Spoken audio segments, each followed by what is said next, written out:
大家好啊！当我敲下终极解读这4个字后啊，我的手指在半空中久久的停滞不前。我不知道我究竟是怎么了，我恍惚间呢思绪万千，我也不知道我是怎么忽然间就变得如此的猖狂到敢于使用这样的表达。还有谁？是的，我最后知道问题出哪儿了，就是我不配啊！平凡如我，但请大家相信，我不会去批判任何人对这个短片《机械的脉动》的喜爱或者是厌恶，因为本质上说，观影体验本来就是一个非常主观的事儿，我没有能力也没有立场去批评大家，我自然呢也就不会以高高在上的角度和大家分享我的解读，以此来彰显我的与众不同和自命不凡。我呢也只是仅仅想以我自己的角度来说说对于这个宇宙诗歌的偏爱，仅此而已。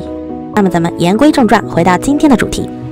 老实讲，我在第一次看到这一集的时候呢，也是反复在女主磕嗨了和木卫一真的产生了思想中来回的摆动和纠结了。但是呢，直到伙伴波顿原本应该冰冷的尸体把女主抱起，然后女主忽然醒来，从我们的角度呢，看见悬崖旁留下了2串的脚印，其中1串是径直的走向了悬崖，那第2串是女主刚醒来的时候踩出来的，是不是很像同伴把她抱的状态，然后就丢在了这里？这呢才是让我更加相信女主真的是在嗑药的辅助下完成了她和一个星球的对话的神交。这是一个显得魔幻而又浪漫的故事。当然，如果我今天只聊这些呢，自然是远远不配终极解读这4个字的。那大家呢就只能听我继续的慢慢聊下去。我们都知道啊，爱、死亡、机器这个剧集呢一直以来都是在探讨宇宙的宏大和人类渺小的这样一个大框架下的主题。那机器的脉动自然呢也不例外。首先我认为啊，整个第3季的系列当中已经充斥着死亡这个主题了，也充斥着血腥和吃人的故事，但真正最能让我眼前一亮的只有第1季的骑马兰和这一季中的机器的脉动。他们呢都不是用吃人这个方式来博人眼球的，他们呢是选择了一种以诗意的角度去探讨了一个人生的终极问题。什么终极问题呢？就是我是谁，我来自于哪里，我又要到哪里去。和与骑马兰获得8.7分成为第1季最亮眼的境遇完全不同的机器的脉动，在 IMDB 上的开分却只有7分，现在就已经只剩下 6.8 分了，成为第3季几乎垫底的存在。我必须特别不服的打上一个10分，这是我唯一的抗争。看到这个分数的时候啊，我的心里呢就产生了第一个疑问，作为同样的太空诗歌，怎么遭遇会相差这么大？也许啊，这种开放式一个人喃喃自语的17分钟的短片啊，的确没有把一切都交代清楚了，也的确没有大卫芬奇光环的加持和了不起的镜头的叙事感。这个大卫芬奇的短片，第1季的骑马兰和这一季的糟糕之旅呢，都是2季中最高的。这2个作品呢，我个人也都喜欢。作为爱死机发起人的大卫芬奇，他在采访中呢提到过，糟糕之旅本就是伴随着爱死机诞生的最早期的概念点子之一的，只是因为各种各样的原因，直到第3季才正式的登场。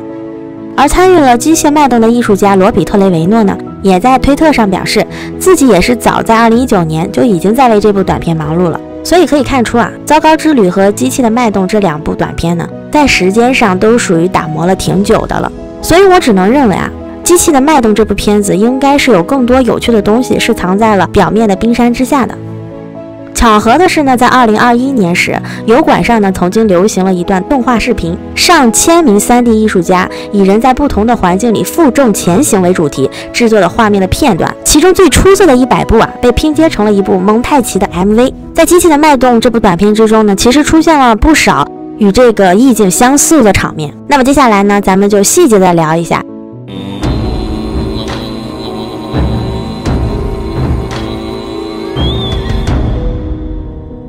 整个故事啊，开始于一次人类的太空远征，那是一次对于 IO 木卫一的登陆探索。颇为先进的勘探车上是我们故事的主角玛莎和她的搭档波顿。故事的一开始啊，女主玛莎和同伴波顿2人小队要去戴达罗斯环形山进行科学考察。说到这儿，第一个细节来了。戴达罗斯环形山，咦，大家是不是也跟我一样好奇呢？明明是一座月球上的环形山，他怎么就跑到木卫一上了呢？那这个设定的意义究竟是什么呢？别急，我们先从戴达罗斯这个人开始聊起。戴达罗斯呢，是一位古希腊时著名的雕刻家和建筑家。你们是不是想到了什么？是的，他就是为米诺斯王国建造了那座著名的米诺斯迷宫的建筑家。在西部世界里啊，也有很明显致敬戴达罗斯的意思。戴达罗斯呢，同时也是雕像家。世界各地的人啊，都非常欣赏他的艺术品，说他的雕像是具有灵魂的创造物。因为他之前的大师创造的石像，都是让石像呢闭上眼睛，双手连着身体，无力的垂落下来，而他是第一个让雕像睁开了眼睛，往前伸出了双手，并迈开了双腿，好像走路一样。我想啊，这应该就是那句诗歌的归处了。大理石永远幻化为一个灵魂，孤独地航行在陌生的思想海洋中。我们在呢喃的人类诗词里啊，寻找人类文明的坐标，但对于宇宙而言，人类却依然显得那么的微不足道。说完了第一个，再来说说第二个细节。作为一本获得了科幻最高奖雨果奖的短篇小说，《机器的脉搏》呢，自然也是有比较严谨的科学设定的。波顿尸体的第一次开口说话是在女主注射了吗啡之后。此后不久呢，玛莎忽然听见了几个含糊不清的耳语。在班，有奶。我知道有不少人解读为这是因为女主嗑嗨了，她才听见了耳边的低语，那完全是因为药物给她带来的幻觉。大家有这样的解读啊，当然没有任何的问题。但是呢，我想和大家一起结合一下后面有一句非常重要的话，这句话就是：语言是数据，无线电是媒介，流是摩擦电，那个洞是他思想中的高速路。听完了这句话，大家是不是也就知道要让这个机器保持着连通，关键是什么呢？对，就是电，是持续不断的供电。那又是什么给了这个机器最原始的电呢？在这段我们就可以看到了，拖着波顿尸体的铁板和硫摩擦产生的电。所以呢，只有当主角负重前行时，这个交流的通路才会启动，因为只有这样才能产生电能。而当他停下身去查看同伴时，这个耳边的声音呢，也就会突然的停止，是不是还是挺有意思的？那我们再来看看木卫一的科学数据，在他头上这显示的平均温度是 130K， 那也就相当于零下 130.25 摄氏度。而我们知道液态的硫呢是蓝色的，固态的硫是黄色的。在如此低温的环境下，很多材料甚至会变成超导的材料，这才是这个故事的科学的基础。所以呢，严格上来说，这个极端的低温下，那些木卫一表面的硫并不是沙，而更应该是霜或者是雪，就像是在极寒之地泼热水成冰那样。有了这个基础的设定呢，我们也就知道了为什么波顿的脸是紫色的，也终于知道当他们在 IO 遇上火山喷发和剧烈的地壳运动时，为什么有大量的蓝色液体喷发而出，结果在地面上却都是黄色的硫霜了。接下来呢，聊聊第三个细节。因为呢它是科幻的作品的缘故，所以我们就需要在科学和幻想这两个层面上反复的横跳。那让我们先来说说科学的设定。木卫一呢，自然是围绕着木星运转的，就好像月亮围绕着地球转是一样的道理。而且呢，比较巧合的是，木卫一和月亮的尺寸也是差不多的 ，IO 的略大一点。也因为这个缘故呢，它上头的引力也就比月球略大一些，就和月球呢对着地球是一直一个面绕行一样的。木卫一对于木星呢，也是因为潮汐锁定的关系，一直是一个面朝着木星旋转的。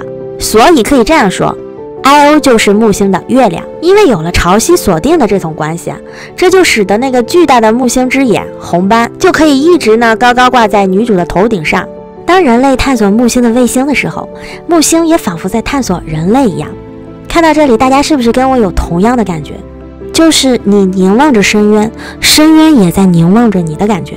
但是呢，请相信我，这只是最基础的设定，我稍后呢还会进一步的来展开的。好了，那么大家还记不记得科幻是什么？对，科幻就是科学和幻想。那什么才是人类最终极的幻想呢？神话。是的，就是神话。IO 这颗卫星呢，有另外一个名字 IO， 它正好呢也是希腊神话中的月神，它还是宙斯的情人。有趣吗？大家别急啊，这才刚刚开始。如果大家简单搜索一下呢，就会发现更有趣的事儿。木星呢也叫 Jupiter， 朱庇特其实是古罗马时期的宙斯名字。所以啊，与其说宙斯的巨眼一直看着女主，倒不如说宙斯的眼睛一直凝望着 IO。 这下是不是在平凡无奇的科幻作品中忽然又增加了一丝八卦的缠绵悱恻了呢？所以啊，无论是科学还亦或是神话的幻想，这一个高悬于头顶的巨眼都忽然变得很合理了，是不是？当然，这个眼睛的作用还远不如此。眼睛的元素呢，从整个短片一开始的3个神秘符号开始，就其实一直贯穿于整个故事。我在最后的部分呢，会再来说一下眼睛更深刻的作用。下面我们再来说说第4个细节。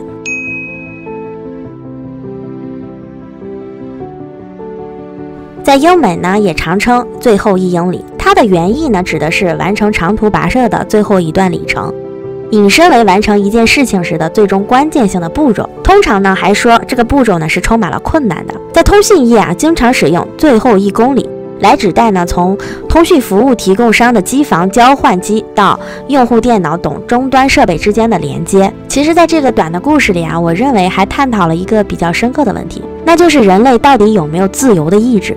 在这个短片开始的时候，大家还记不记得，就是玛莎收到了勘探车的警告，他们已经不适合再继续前行了。可玛莎呢并不这样认为。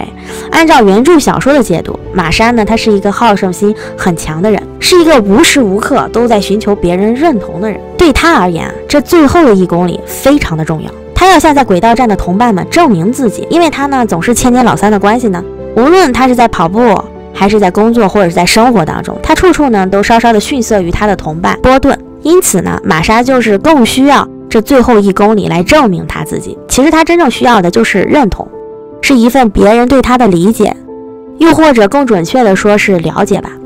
因为这个缘故，当玛莎最后听到那一句 I.O 的话，去了解你时，他才会那么大受震撼，感觉自己呢千里跋涉，终于在最后找到了组织。看到这儿了，大家是不是也忽然有点明白朝闻道夕死可矣的味道？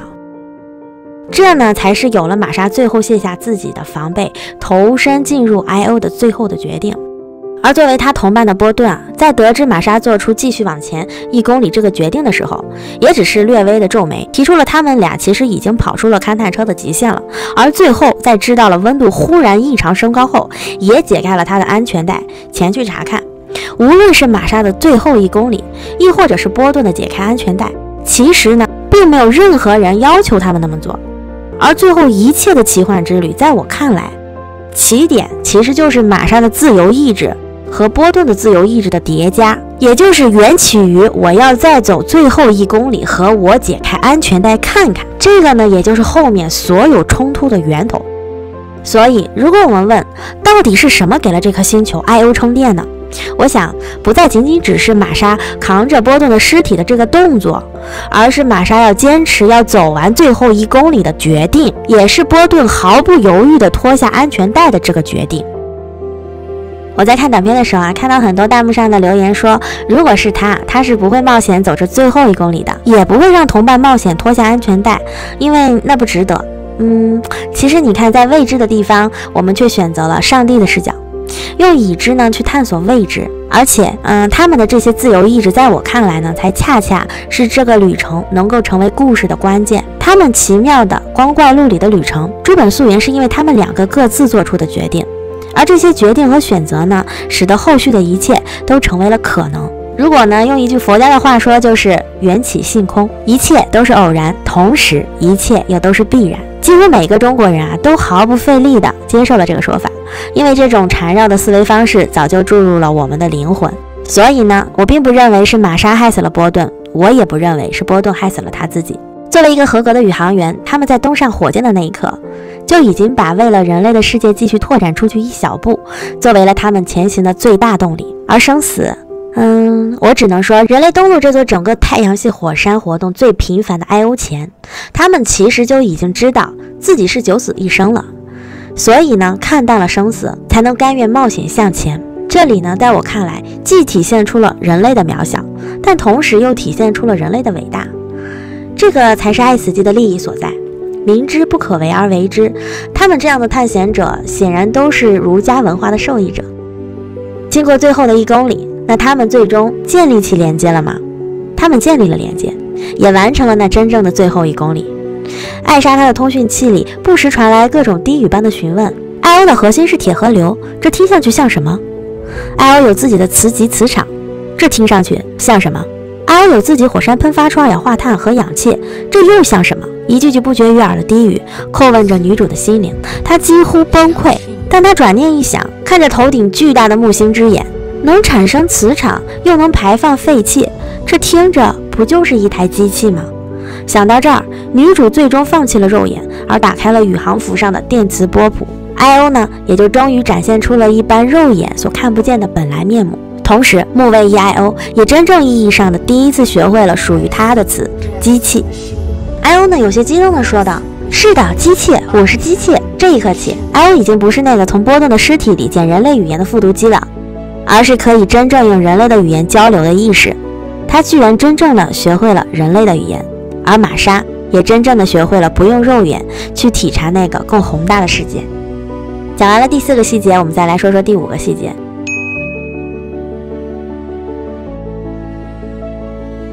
其实呢，我放了很多的精力在聊机器和生命，却似乎忘记了诗歌。原著小说里啊，玛莎和波顿呢都是诗歌的爱好者，这也是为什么勘探车上会有那么重要的一本书。其实啊，机器的脉搏的作者迈克尔·10万尾款，他写过一本叫这个名字的书，而机器的脉搏呢，就是其中的第一篇短篇小说。那他为什么要刻意的把 tales 改成 poems 呢？我认为这里把故事改成诗歌，是因为整个故事的本身就富有唯美的诗意，也因为呢几句朗朗上口的诗歌呢贯穿始终。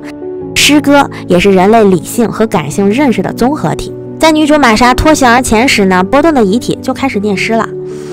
睡眠啊，多么优雅，全世界都钟爱它。是谁把这些星星洒过天空，像闪光的尘埃，像发光的云？它们将乳白色的光芒倒入深黑色的碗中。我是我所行走的世界，我的所见所闻所感都来自于我自己。这些诗呢，都不是随随便便就引入的，都蕴含着故事的主题，也牵引着故事的情节，照应着故事的环境背景。在睡眠的诗歌中，映射出了女主玛莎负重前行的劳累和困倦。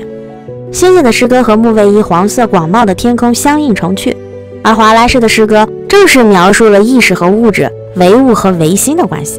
慢慢的呢，女主见到了幻想，皆为巨大的女性曼妙的酮体。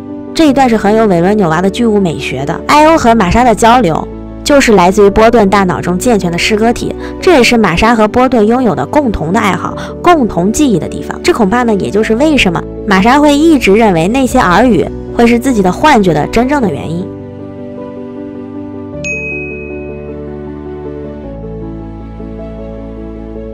第6个细节啊，是我的一些过度的解读。前面呢，我们已经知道了木卫一是铁和硫组成的核心。其实呢，这个故事被称为机器的脉动，本身除了讨论人类成为永恒的意识之外，可能还谈论了铁和硫这类基本的无机物诞生出的有机物的可能性。有一种假说啊，是铁硫世界假说，就认为呢，最早的生命诞生在铁和硫的化学物表面，比如呢，海底的黑烟筒就是典型的铁硫化合物，那个黑洞洞的黑烟筒的洞口可谓是生机勃勃。因为篇幅的关系啊，在这里呢我就不过多的展开了。还有呢，就是木卫一的名字啊，贯穿了短篇的始终，我却发现很少有人去真正意义上谈论它。IO 其实是典型的计算机属性，代表呢 input 和 output， 就是输入和输出，也代表着人类和自然的真正交流啊，必定会在 IO 这里进行。人类呢需要借助各种工具帮助我们去探索世界，比如火箭，比如轨道站，比如勘探车，比如宇航服，又比如氧气瓶。凡此种种是我们能力的延伸，但同时也是我们能力的牢笼。人类去探索世界，最终却讽刺的往往是和世界隔离的。我们承受不住零下143.25度的低温，我们也承受不住110度或者最高高达2000度的蓝色柳岩浆。大家是不是还记得短片中有这么一个镜头，女主在悬崖边检测过湖面的温度，她的头盔上显示了230华摄氏度，也就是110摄氏度。跳下去拥抱 IO， 这在真正人类看来却毫无疑问是自寻死路。我认为出于对人类的同情，导演和原著的作者呢才刻意增加了2次药物的注射，好将所有的一切呢都归咎于幻觉。但是呢，如果我们仔细的去观察2个女性的宇航服上，就不难发现 Kyverson 和 Burden 2个巨大的英文名字，2个英文名的最后啊都是 on。在我看来啊，就是开启了那个人类的自我保护的机制，用隔绝的态度呢去探索那个自然的世界。而当勘探车出了问题啊，玛莎把波顿拖出车外的时候，将他的尸体翻过来时，他胸前的波顿变成了 bird，on 的状态没有了，他的头盔破碎了，他的右眼上呢是一个拳头大小的窟窿，直达大脑，所以波顿和自然界之间的壁破了，我称之为破壁。on 的那个状态呢，也就自然就消失了。后面不久呢 ，IO 才借助了波顿的语言的数据，用诗歌的形式开始和玛莎交流。而波顿直到肉体生命的尽头，他也最终跳入了熔岩的湖里，卸下了 on 的状态，完成了属于他的破壁之旅。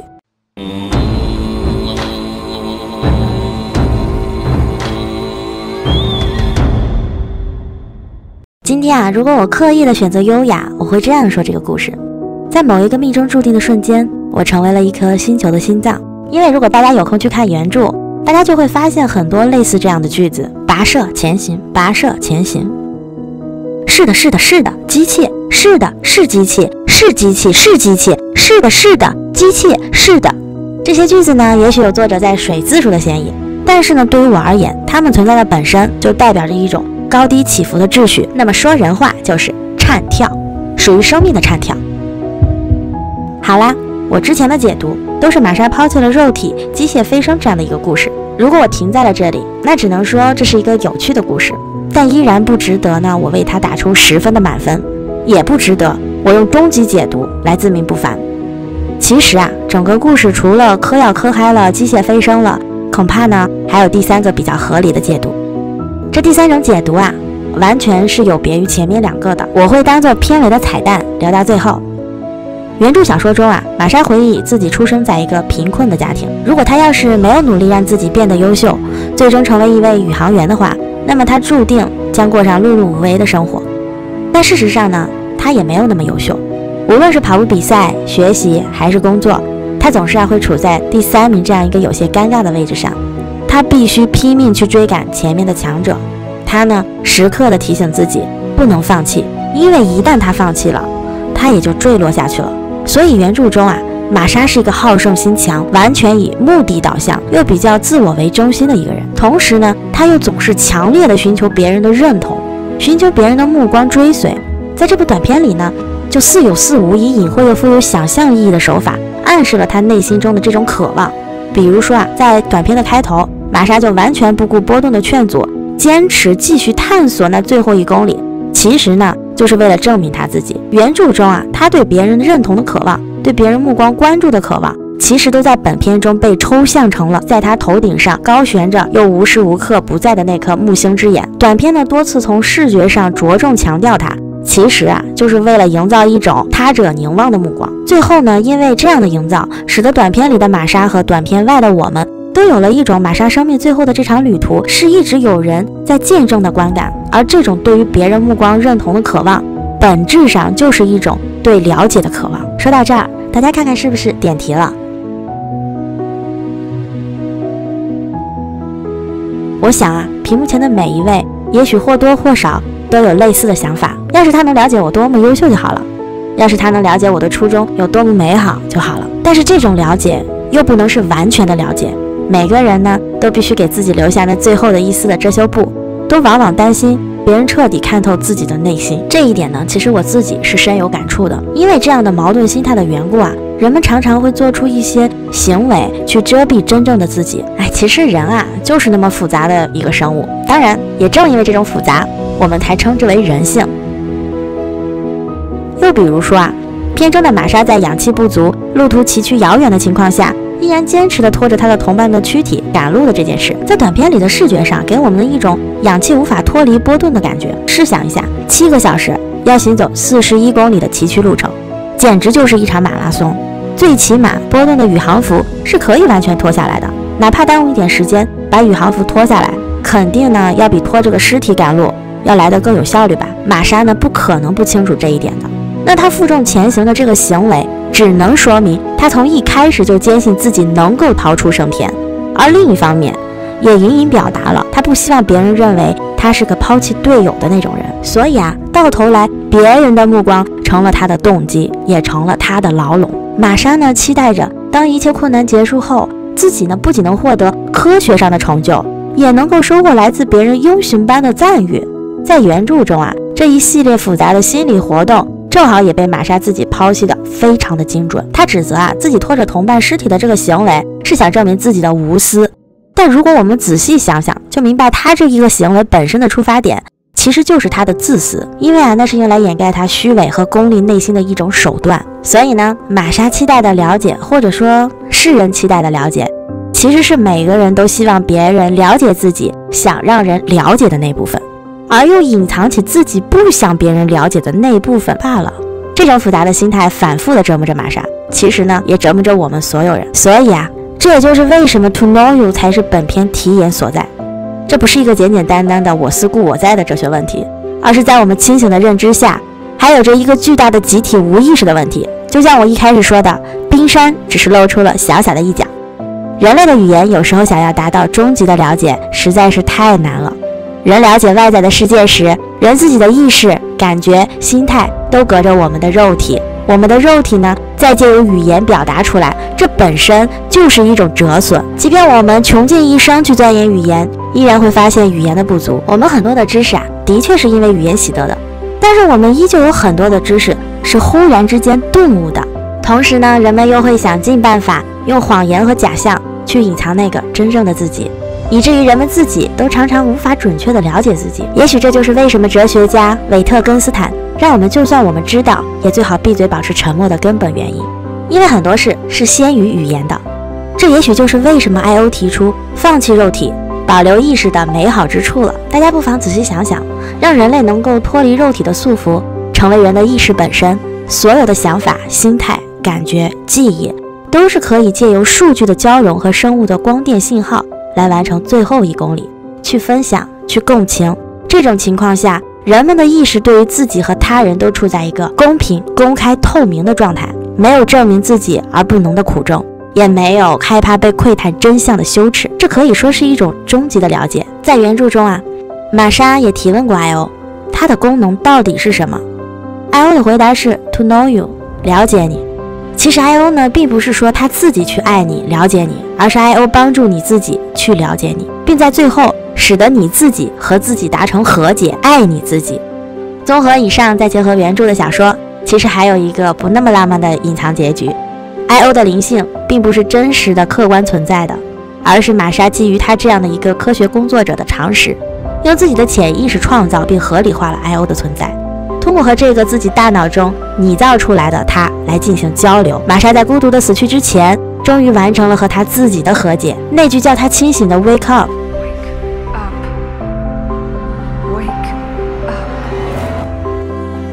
其实是他的潜意识在告诉他要内化觉醒，去了解他自己。那句我是行走的世界，其实是濒死前潜意识在告诉他自己，别再执着于眼前的客观世界了。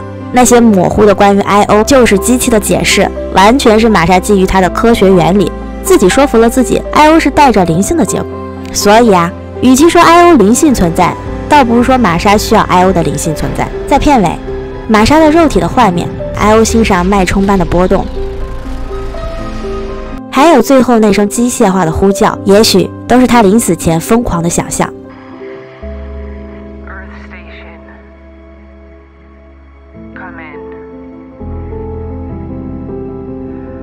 短片中有2个细节支持了最后这样的一种说法。第一个呢，就是玛莎看到巨人波顿。原著中玛莎回忆起，她会对自己的境遇进行自我的合理化。此刻巨大的幻象就是她认为波顿就是比自己优秀，是她不能超越的弗洛伊德式的投射。第二点呢，就是本片在描述波顿跳湖时也刻意安排了一个梦境化的处理，剪辑掉了波顿尸体的最终去向，所以呢，最后的2排脚印也有可能是玛莎自知命不久矣，自己把波顿投入湖里后留下的。然后呢，他的意识又告诉自己，这都是 IO 做的，以此呢合理化了整个事件。不过呢，最后我认为这一切都不那么重要了，因为当 IO 说出那句 To know you， 玛莎的脸上露出了解脱般的微笑。所以其实重要的从来都不是 IO 这个意识机械融合体到底是不是真的，到底存不存在，真正重要的是玛莎相信它的存在，并欣然接受了可能存在的意识交流。在原文中他用的是 maybe。 Neural configuration may be preserved, maybe death, maybe life。 这也意味着他最终了解并接受了完整的自己，也接受了让别人了解一个完完整整的他。也许这是一场宏大的梦，也许这是一场完完整整的幻觉。不管真相如何，他都别无选择。最后只有一种方法去一探究竟。玛莎纵身一跃，有那么一瞬间，他在飞翔。